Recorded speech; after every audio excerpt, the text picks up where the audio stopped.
They told me it was only for one night, just one night, until the repairs were done. That's what my son said. I believed him. That was the last time I slept in my own home. Kylie rolled my suitcase into the motel room like this was just another errand on her list. In and out. No big deal. Andrew kissed my cheek. Quick. Careful. The kind of kiss you give when you don't want someone to ask questions. We'll pick you up in the morning, Mom, he said. Promise.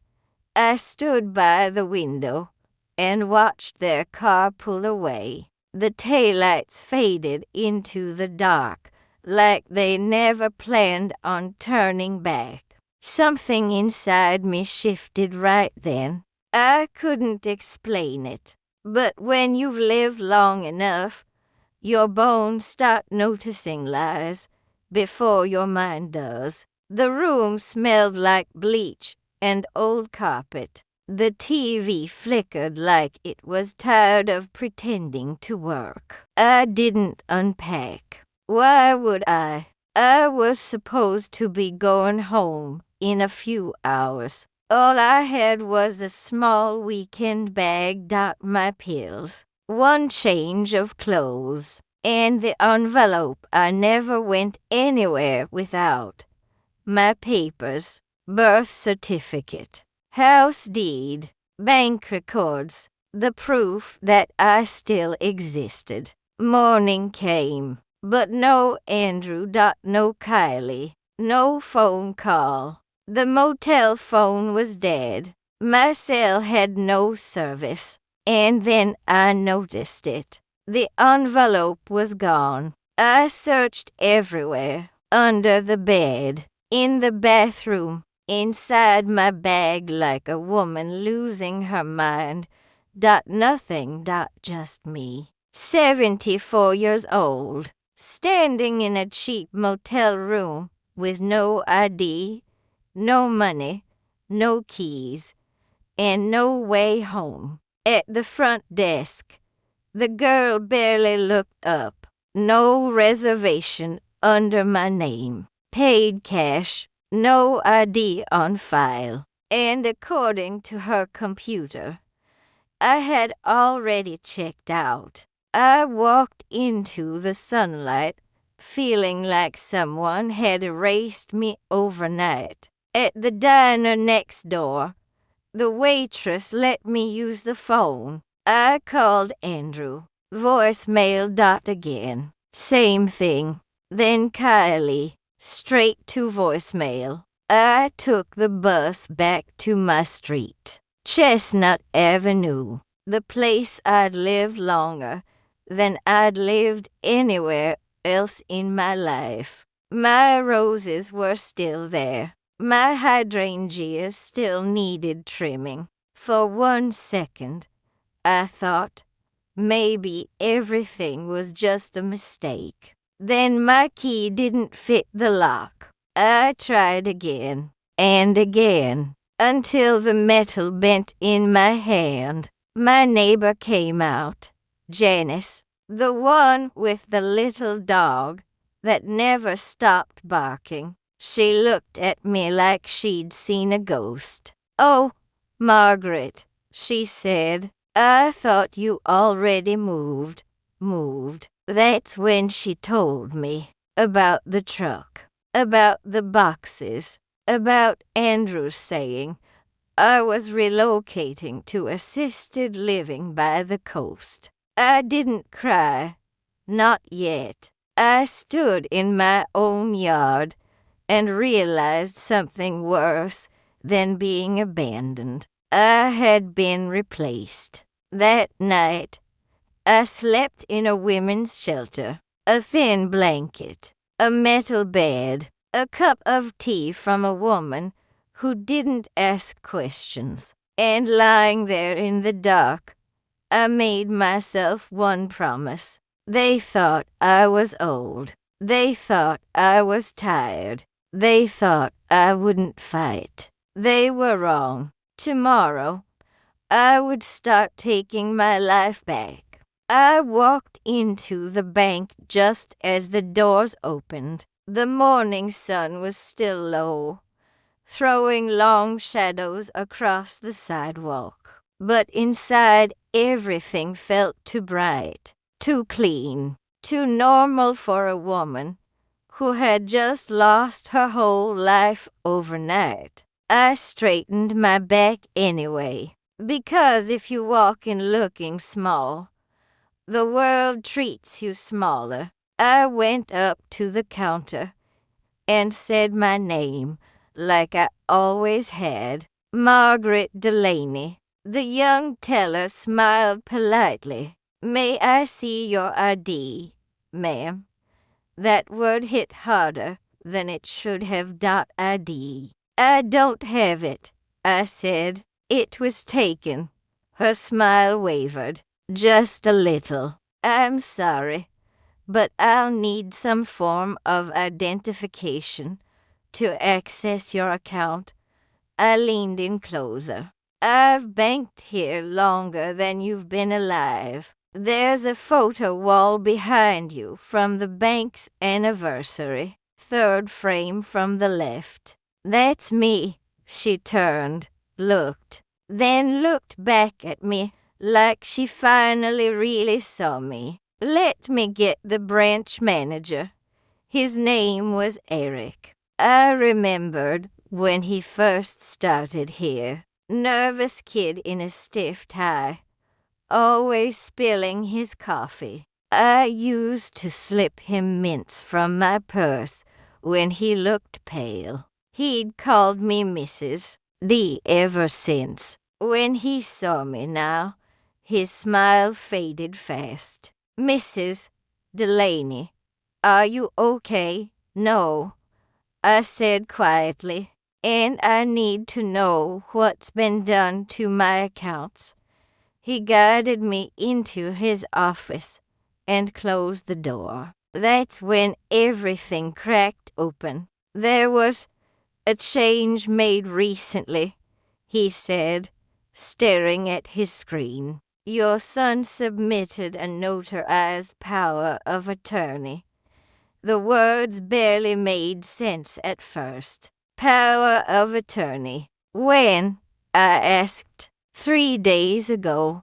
3 days ago. The same day they dropped me at the motel. My hands went cold. I never signed anything, I said. Eric hesitated. The document looked legitimate. It gives him full access to your finances. Then I want to see it. He printed it out slowly, like he already knew what I was about to find. There was my name, my handwriting, my signature, except it wasn't mine. It tried to be. The curves were right. The slant was close, but there were mistakes only I would notice. I never loop my G like that, and I never dot my I's with a circle. Never. They forged it, I whispered. Eric exhaled. If you believe this is fraud, we can freeze the accounts, but it means cutting off all access, even your son's.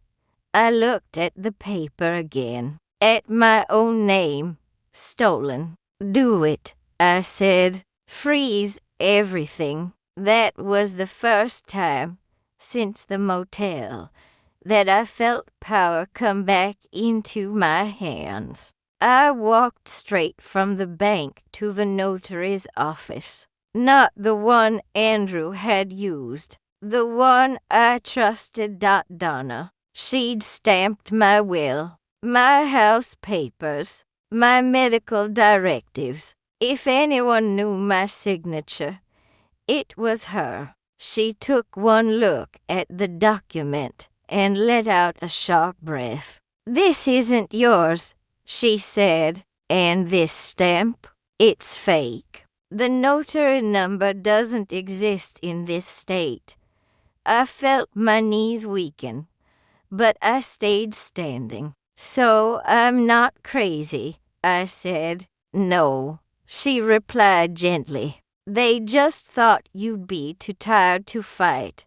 She made copies, signed affidavits, promised to testify if I needed her. For the first time since I'd been left in that motel, someone stood fully on my side. By the time I reached the county records office, my body ached like it had aged 10 years in one day. But I kept going. The clerk typed my name into her computer. Her fingers slowed. "There was a property update filed yesterday," she said. "The house is now listed under joint ownership. You and your son." My heart dropped. "Was I there?" I asked. She didn't meet my eyes. "You can file a contest." That was it.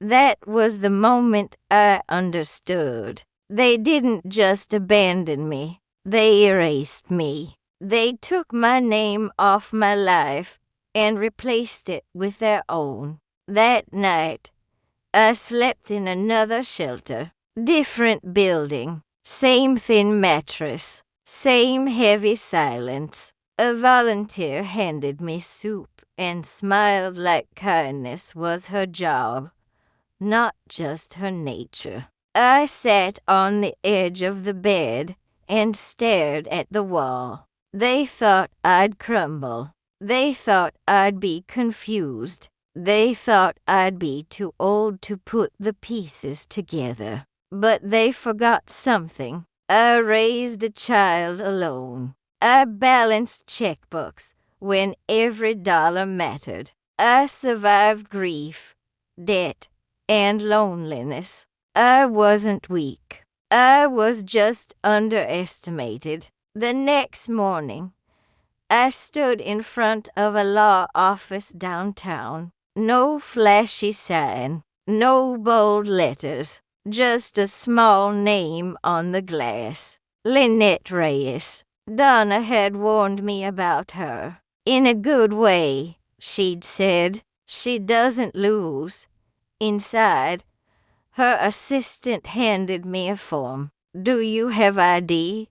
he asked. I shook my head. "We'll fix that," he said without hesitation. That simple sentence nearly made me cry. When Lynette walked in, she looked like the kind of woman judges listen to without being asked. I told her everything. The motel, the missing papers, the forged signature, the house. She didn't interrupt once. When I finished, she leaned back in her chair. "This is elder financial abuse," she said, "and it's not small. It's organized."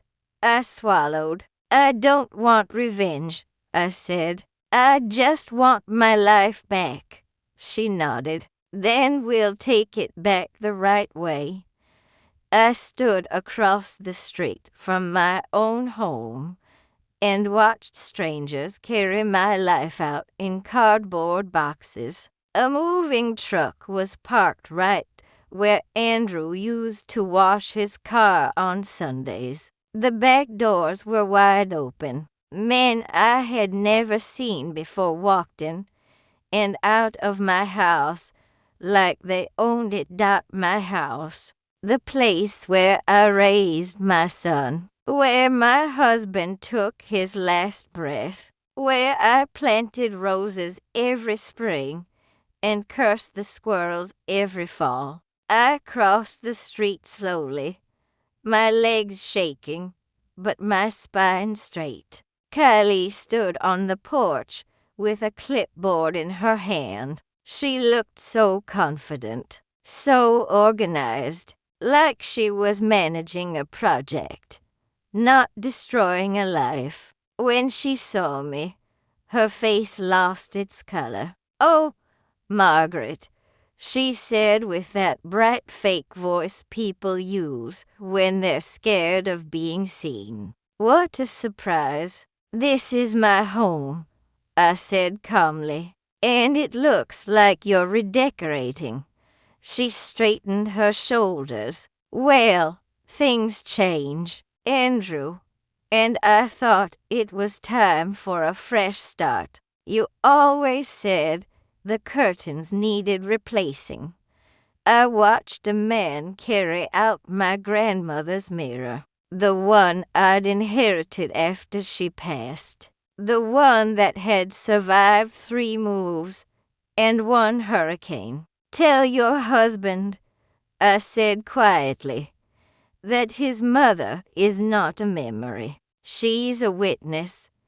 Then I turned around and walked away before my knees gave out. That night, I didn't sleep in my house. I slept in a shelter again. Different building. Same feeling of being invisible. I lay on the thin mattress, staring at the ceiling, and realized something worse than losing my home. I had lost my place in my own family. But grief didn't stay long. Anger replaced it. Not loud anger. Focused anger. The kind that makes you plan. The next morning, Lynette filed an emergency request with the court. A freeze on my house. A stop on any sale. But paperwork takes time, and my son was already moving fast. So I moved faster. I went to the county records office first. The clerk printed the new deed and slid it across the counter. There it was, my name, Andrew's name, side by side, like partners, like equals. But I had never agreed to that. I need to contest this, I said. She nodded. You'll need to submit a challenge. It won't be quick. I've waited 74 years to be heard. I replied, I can wait a little longer to be believed. From there, I went to the moving company. The young woman behind the desk looked nervous when I told her who I was. Your son said you were already in assisted living, she said quietly. He said you'd signed everything over. I looked at the invoice. Andrew's signature .neat .careful. Nothing like the rushed handwriting he used in birthday cards. Thank you, I said, and for the first time, I meant it. Because lies leave trails, and I was collecting everyone. Then I went to the post office. My mail had been forwarded, not to Andrew's house, not to a care facility, to APO. Box I'd never heard of. They weren't just taking my house, they were taking my voice. That evening, I sat in a tiny temporary apartment arranged by a non-profit Lynette worked with. 1 room, 1 lamp, 1 locked door. It felt like a palace, not because it was nice, because it was mine. I sat on the bed and made 2 lists. The first list, everything they had taken, my home, my bank access, my papers, my name. The second list, everyone who believed me, Donna, Eric at the bank, Lynette, and finally, me. I circled that last name twice. 2 days later, I went back to my street, not to go inside, just to look. A staging company van sat in the driveway now. Men carried in fake flowers. A woman measured the windows for new curtains. They weren't fixing my house. They were preparing it for sale. That's when I knew. If I didn't stop this now, I would lose everything forever. That night, my phone rang. A number I hadn't seen in years. Agnes, an old friend from church. We'd lost touch after my husband died. Margaret, she said, her voice full of surprise and relief. I heard you were moving. I closed my eyes. No, I said softly. I was erased. We talked for an hour. About everything. About nothing. When I finally hung up, I felt something I hadn't felt in weeks. Not hope. Strength. The next morning, I stood in front of Lynette's office again. I saw them staging my house. I told her. Her jaw tightened. Then we escalate, she said. Cease and desist letters went out. The real estate agent was warned. The staging company was ordered to stop. We slowed the train, but it was still moving. That evening, I went back to the apartment and opened the window above the sink. Spring air came in. Cool. Clean. I made tea, took my pills, sat at the little table, and listened to the city outside. For the first time since the motel, I didn't feel like a victim. I felt like a woman preparing for war. The knock came soft. Not the kind of knock you use when you're confident. The kind you use when you're hoping no one answers. I opened the door anyway, and there he was. Andrew. My son, standing in the hallway like a stranger who used to know my name. For a second, neither of us spoke. The air between us felt heavier than the walls around us. Mom, he said finally. I stepped aside and walked back into the apartment without answering. If he wanted to talk, he could follow. He did. The room looked smaller with him in it. His cologne filled the air, expensive and unfamiliar, like the life he'd built without me. This is where you're staying, he asked, looking around. For now, I said, until the court decides who I am again. He flinched at that. You didn't have to take it this far, he said quietly. I turned to face him. No, I said. You didn't have to take it that far.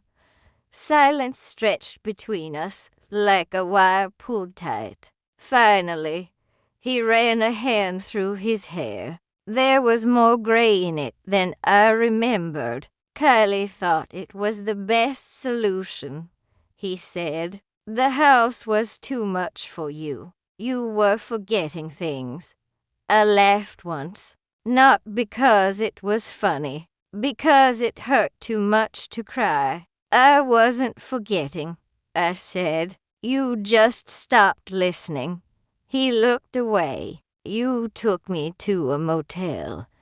I continued, my voice steady even when my heart wasn't. You left me there without money, without my papers, without a phone that worked. You forged my name. You took my house. You erased me. That's not how it happened, he said quickly. Which part? I asked. He didn't answer. I stepped closer. I changed your diapers, Andrew. I stayed up with you through fevers and nightmares. I worked 2 jobs so you could go to college. And when I got older, when I slowed down, you decided I was inconvenient. That's not fair, he whispered. Fair ended when you signed my name to a lie.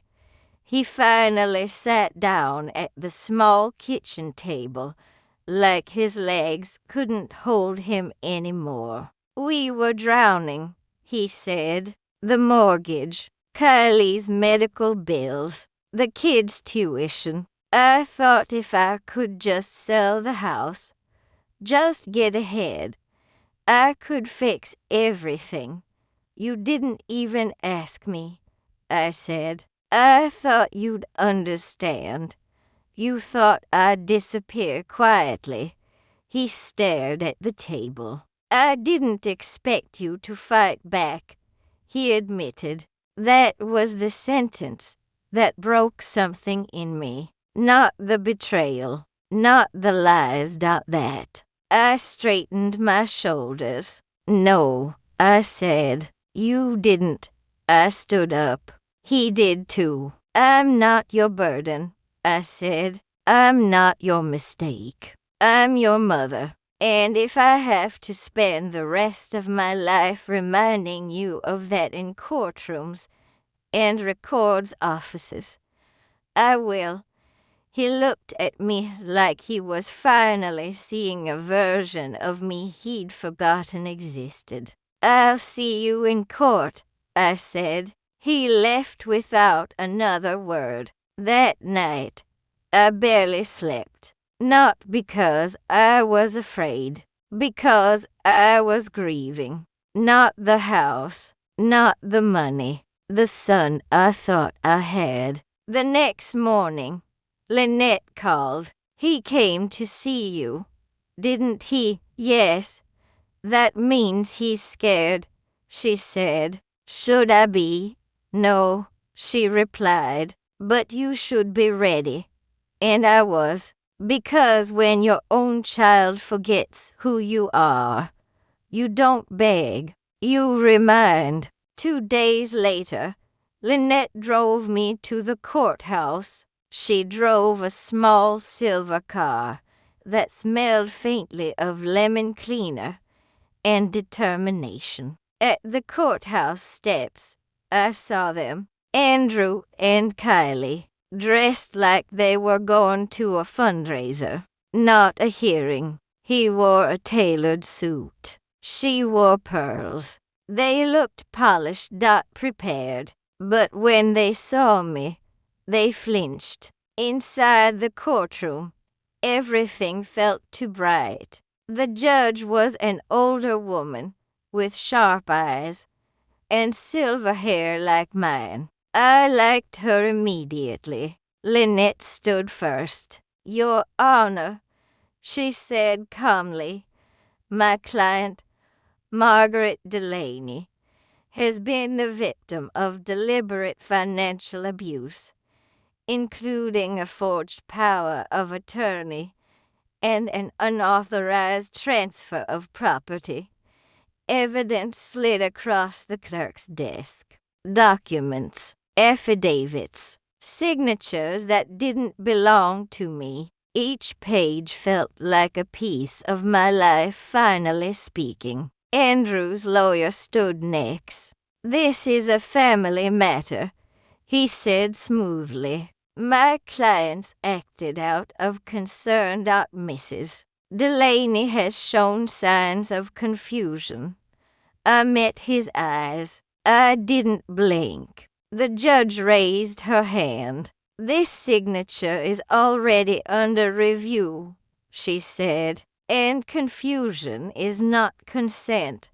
Silence filled the room. Then she spoke the words I had been waiting for. I'm issuing a temporary injunction. All financial activity and property sales are frozen until this court determines the validity of these documents. My chest loosened for the first time in weeks. Outside the courtroom, Andrew caught up to me. You're making a scene, he said. No, I replied. I'm making a stand.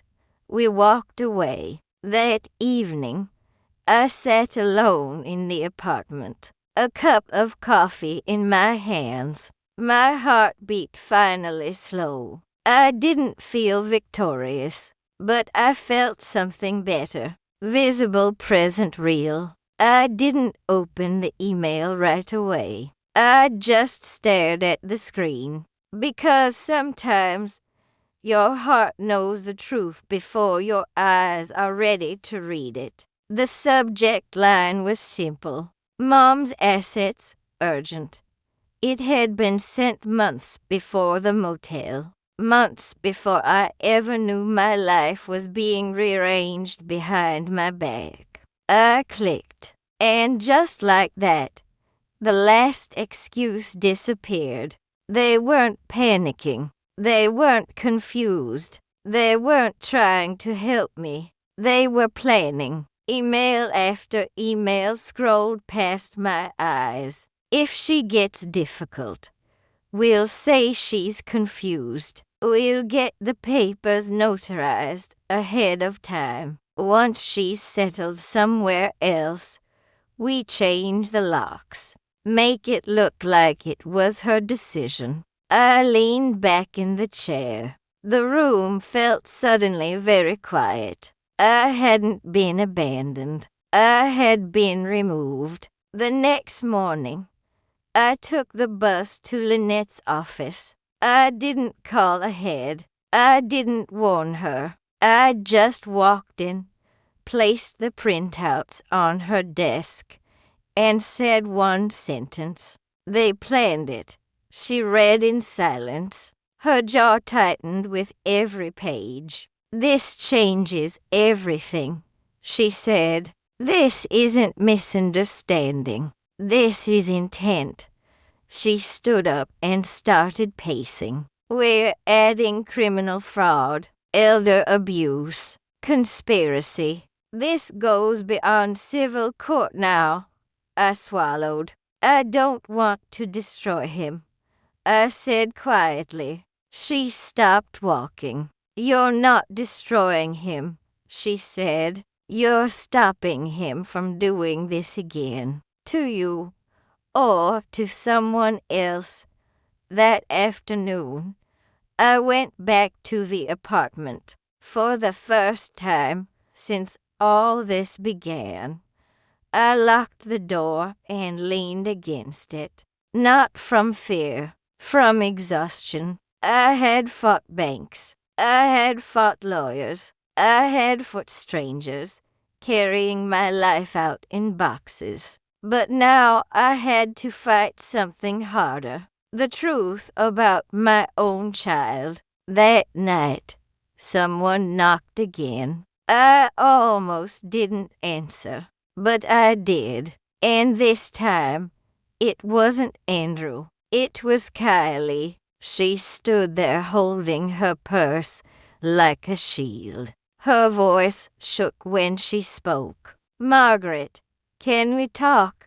I didn't move aside. Only if it's not about how things got out of hand. She looked down. Andrew's losing sleep. The kids are scared. This is tearing our family apart.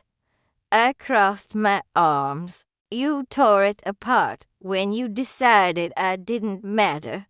She swallowed. I didn't think you'd fight back, she whispered. I met her eyes. That seems to be a common mistake.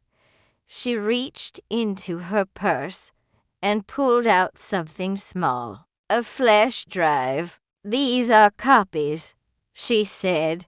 Emails, documents, the staging contracts, everything. I kept backups. I stared at it. You'll have to testify, I said. I know. Against your husband.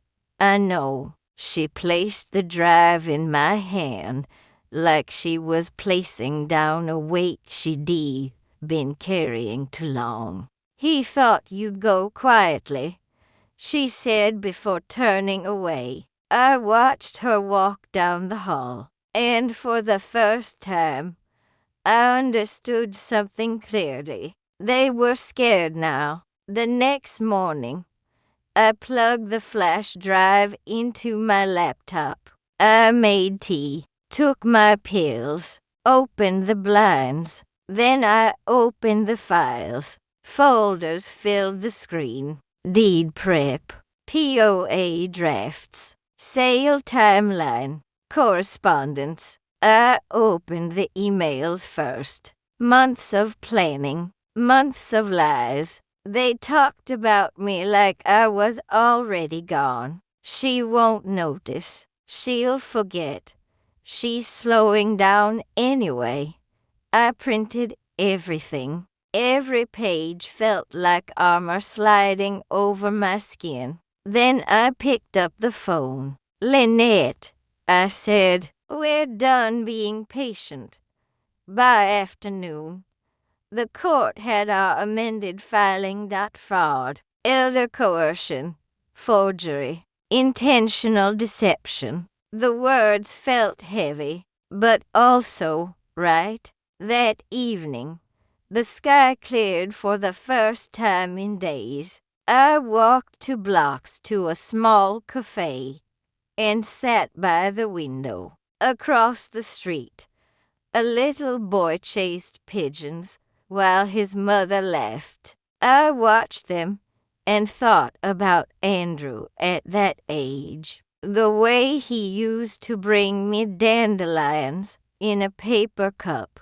And I wondered, when did love turn into entitlement? That night, my phone buzzed. A message from Andrew. "Mom, please, we need to stop this. Let's talk." I stared at the screen. He wanted to talk now. After the lies, after the plan, after the damage. I didn't reply, because every time he had wanted to talk before, it was after another layer of his story had fallen apart. Later, I stood in front of the mirror. I looked older than I used to, thinner, tired. But I also looked like someone who finally understood her worth. They didn't just try to take my house. They tried to take my voice. And now I was getting louder. The knock that morning sounded different. Not soft like Andrew's. Not nervous like Kylie's. This knock carried hesitation. The kind you use when you don't know if you're welcome. I opened the door, and there they stood, Emily and Ben, my grandchildren, barely grown, eyes full of confusion, faces carrying questions their parents hadn't answered honestly. "Hi, Grandma," Emily said quietly. My throat tightened. "Come in," I said. "You don't have to stand in the hallway like strangers."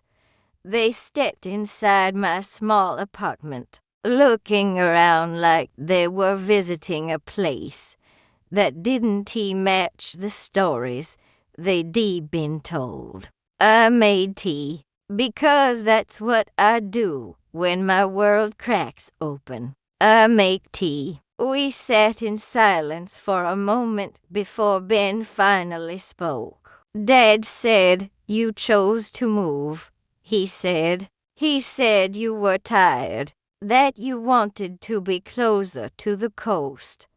I nodded slowly. "And now you know that wasn't true." Emily's voice trembled. "We didn't know about the motel, about the papers, about the house." I looked at their faces. The same freckles Andrew had as a boy. The same way Emily wrinkled her nose when she was nervous. "I'm not angry at you," I said, "but I am done being quiet." They both looked down. "We should have checked," Emily whispered. "You were told not to," I said gently. "That's different from choosing not to care." Later that afternoon, Lynette called. They've submitted a response, she said. They're claiming your memory is impaired, that you consented but forgot. My stomach dropped. Can they do that? They can try, she replied, but I already arranged an independent evaluation. A neurologist with a strong reputation.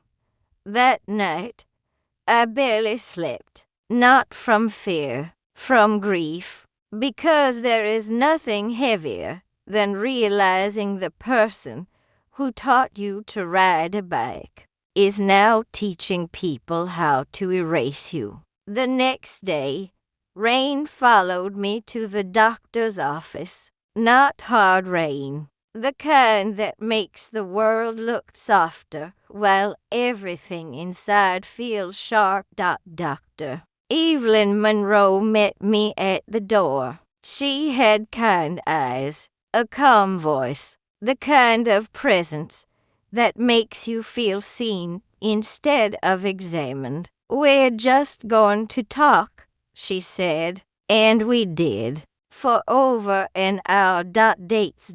Names, current events, my medications, my routines. I told her about balancing a checkbook when Andrew was small, about fixing leaky faucets because we couldn't afford a plumber, about reading the same bedtime story until I memorized every line. Halfway through, she smiled. You're sharper than most people I meet, she said. I smiled back. You don't survive a life like mine by being foggy.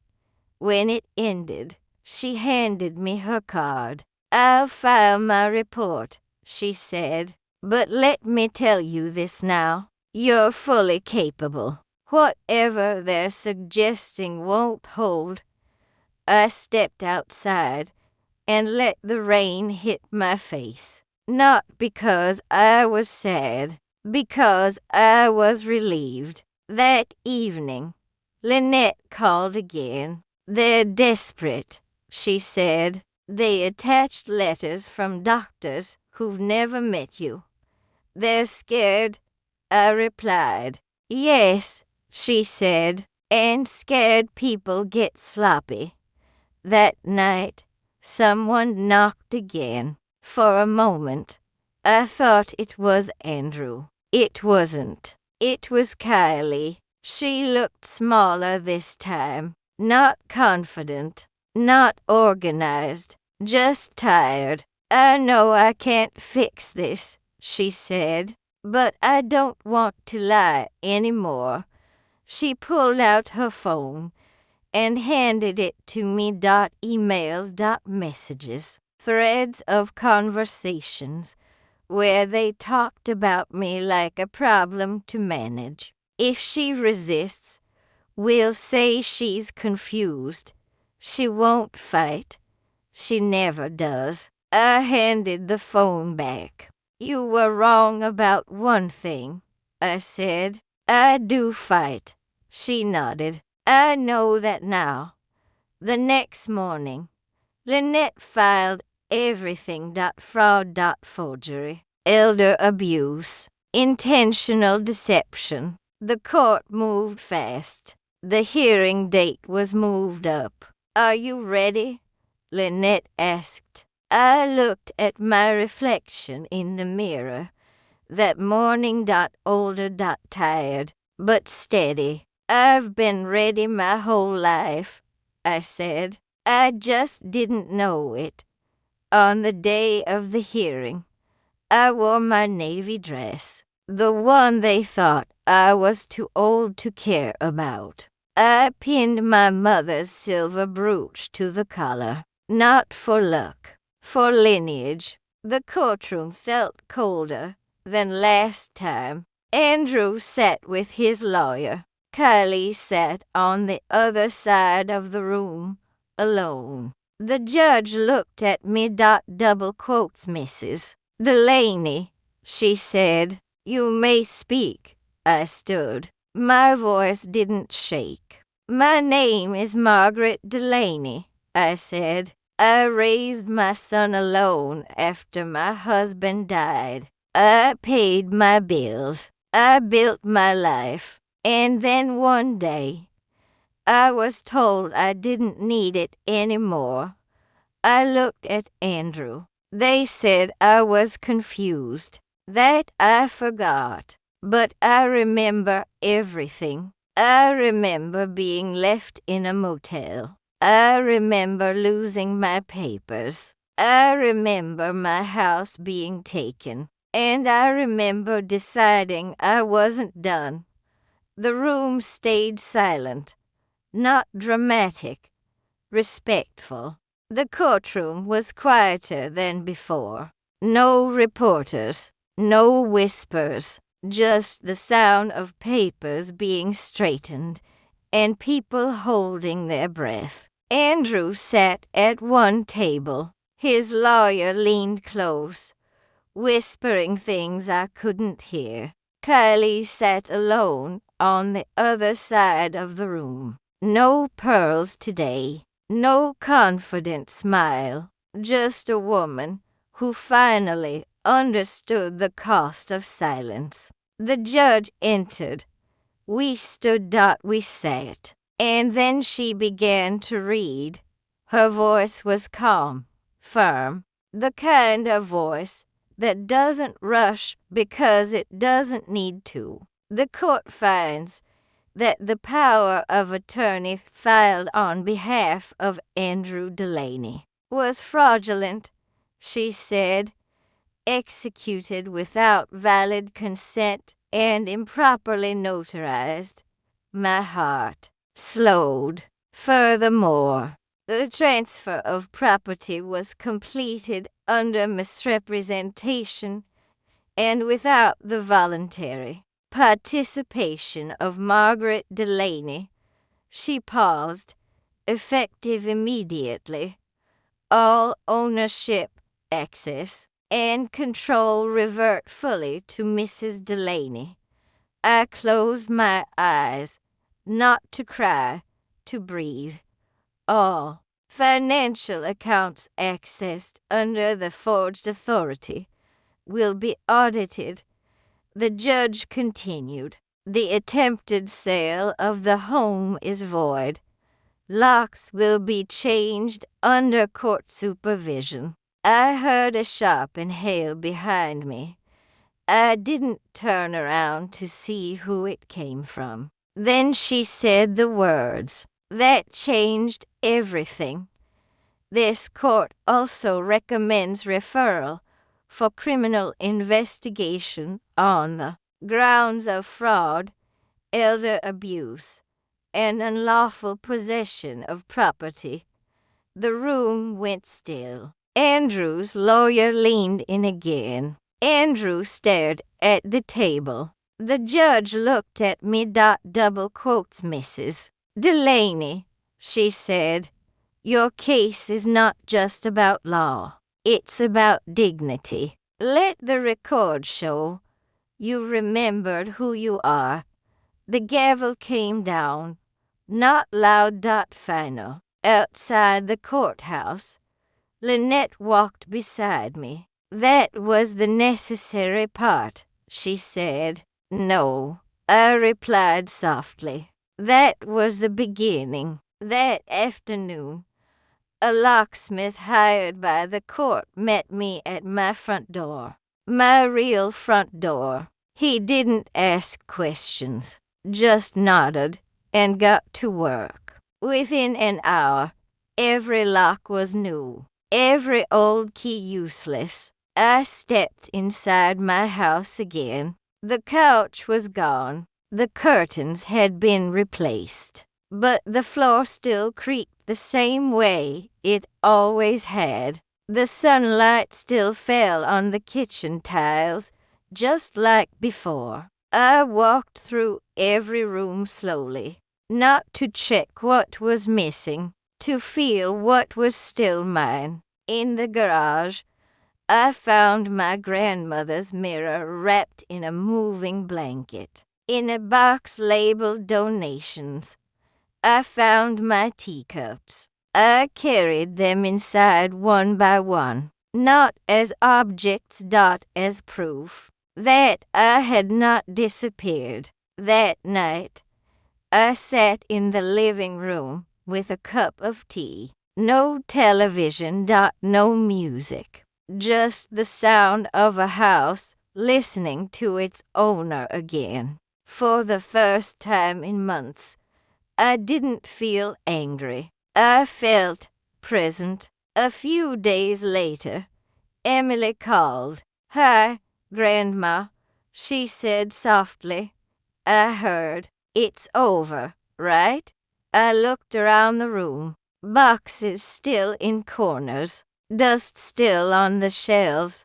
"But yes, it's over," I said. There was a pause. "I'm glad," she whispered. The next afternoon, she came with Ben. They walked through the house slowly, like they were walking through memory. Emily stopped in front of the empty mantel. "They packed all your photos," she said. "I know," I replied. She opened a box. Together, we unpacked them, me and Harold, Andrew as a boy, Emily's kindergarten picture, Ben in his robot costume. The house began to look like mine again. Not because of furniture, because of faces. A week later, I sat in Donna's office. "I need a new will," I said, "and a living trust."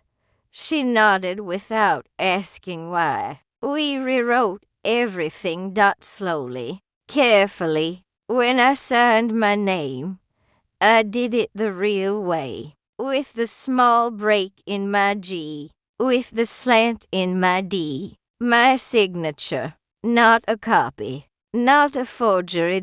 Mine. Andrew wrote me a letter. I read it once, not to forgive, not to forget, just to understand. I placed it in a drawer beside a letter my husband had written me years before he died.